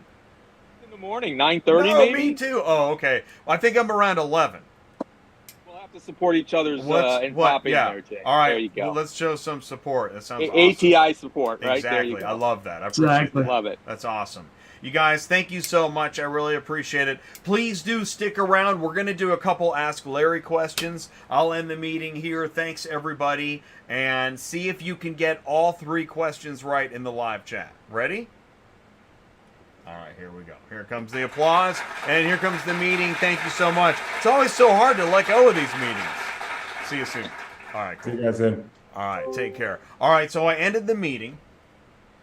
Now, I said that I would do Ask Larry because we're trying something new. I'm going to try and do Ask Larry at the end of the show. Are you a car shipping guru? Oh, no, that's not the right one. Is it? Oh, it's a drum roll first. All right, we got 3 Larry questions. Stick around. We'll try and do them fast. Here we go. Question 1. What big 3 automakers are the UAW union striking against? Is it Ford, GM, Stellantis, Tesla, Kia, Hyundai, Nissan, Hyundai, Toyota, or Cadillac, Subaru, and Buick? Thanks, everybody in the live chat. Nexus, thanks for the super chats. Awesome stuff. Really appreciate that. You don't have to participate, but this should be easy at this point. Is it Ford, GM, Stellantis, Tesla, Kia, Hyundai, Nissan, Honda, and Toyota, or Cadillac, Subaru, and Buick? Going once. It's not the same at the end of the show, is it? Interesting. I'll have to find the right placement for this. All right, here we go. I'll give you the answer. You knew it was Ford, GM, and Stellantis. Question 2. In what 3 states did the UAW strikes halt production first? Alabama, Georgia, Texas, Michigan, Ohio, Missouri, New York, Pennsylvania, Virginia, or California, Arizona, Utah? The answer is... Oh, Chris said, I fell back to the Toyota way. Before the management shows up, you already have a plan to correct whatever the problem was. No difference when calling or being called by the broker of the deal. I think it's really interesting. Thank you, Chris. I think it's really interesting that I get distracted by Rod's answer. Rod was answering question 1. It is Ford, GM, Stellantis.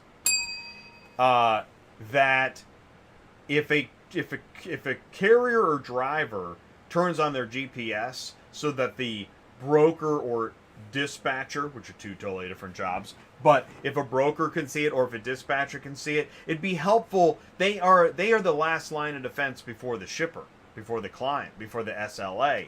So it would seem like that would be beneficial. So the broker or dispatcher, again, different businesses, could see where the carrier is and help the carrier communicate to the shipper without the shipper staring at the television the whole time. It is Michigan, Ohio, and Missouri. All right, here we go. Question 3. This is for all the marbles. What percentage wage hike is the UA demanding of the big 3? Now, this is initially. I'll take 2 answers here, actually. One of them's better than the other one, but I'm not sure that one of them is the ultimate final answer. Not everybody at once. But I do want to thank everybody for being in the show tonight. Thank you so much. Again, Skip for putting together that post. Marco, Ty, David, Joe, all chiming in. Really good stuff. See, that's it. It is 40%. 40% wage hike. That seems to be the problem. But they pointed out, we saw the slide, 40%.